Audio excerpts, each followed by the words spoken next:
Shakespeare tonight? A few people were new last night and came back. We're glad to see you. We're glad to see you. How about first timers for Shakespeare altogether? No Shakespeare at all. It's a comedy. You'll be okay, I promise. The tragedies take more work. The play opens in Ephesus with Aegean, a merchant from Syracuse, being sentenced to death. It really is a comedy, but he is sentenced to death.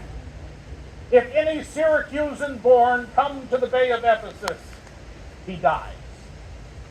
Duke Silenus, the Duke of Ephesus, asks Aegean why he came, knowing that, and the old man tells him a tragic tale of shipwreck and twins separated.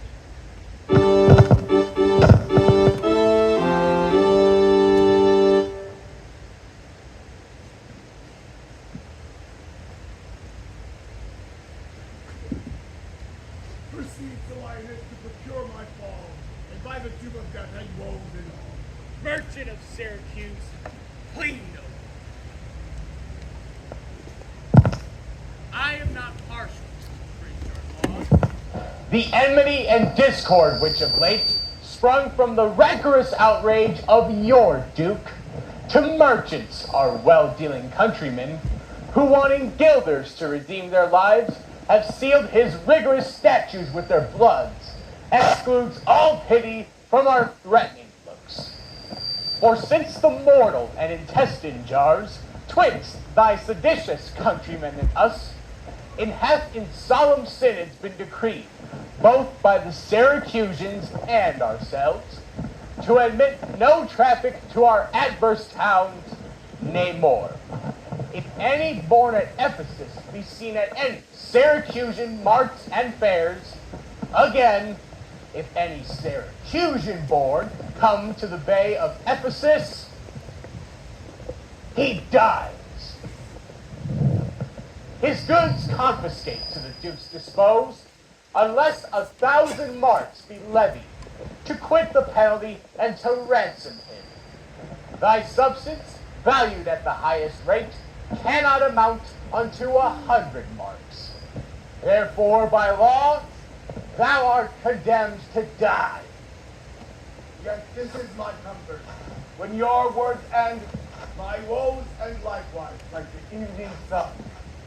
Well, Syracusan, say in brief the cause, why thou departest from thy native home, and for what cause thou camest to Ephesus. A heavier task could not have been imposed than I to speak my griefs unspeakable.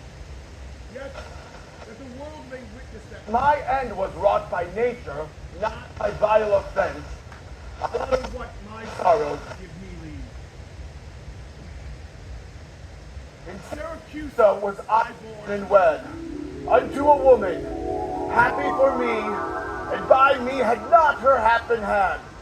With her, I lived in joy, our wealth increased, by prosperous voyages to Epidemnum, till my factor's death, and the great care of goods at random to drew me from kind embracements of my spouse, from whom my absence was not 6 months old, and almost always under the pleasing punishment that women bear, had made provision for her to follow me, and soon and safe arrived where I was.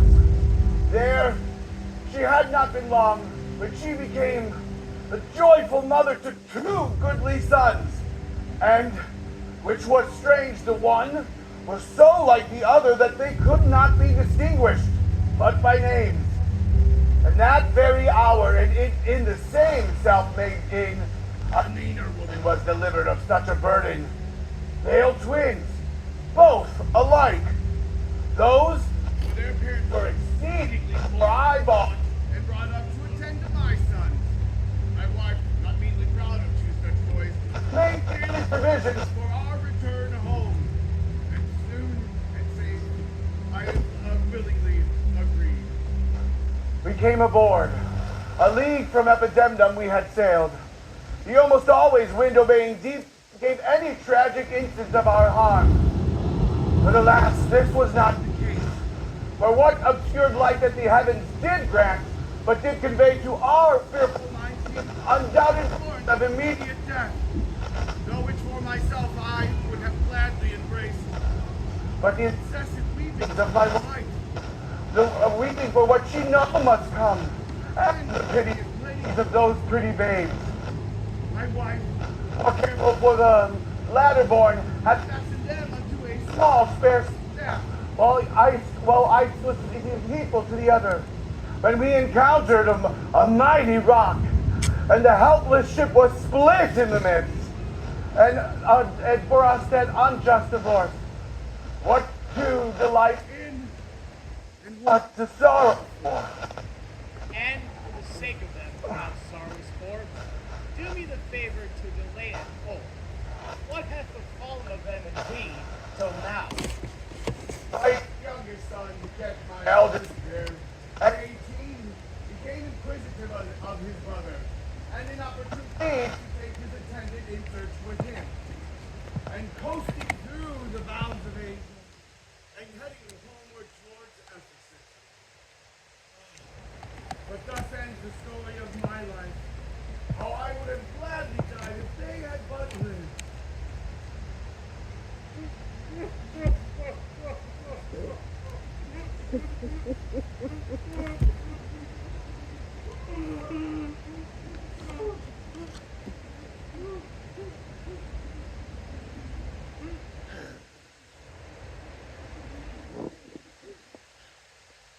Hapless Aegean, whom the fates have marked to bear the extremity of dire mishap. Now trust me, were it not against our laws, against My crown, my oath, my dignity, which princess would they may not disannul, my soul would sue as advocate for thee. But though thou art adjudged to the death, and past sentence may not be recalled, but to our honors great disparagement, yet I will favor thee in what I can. Therefore, merchant, I'll limit thee this day to seek thy life by beneficial help. Try all the friends thou hast in Ephesus. Beg thou or borrow to make up the sum, and live.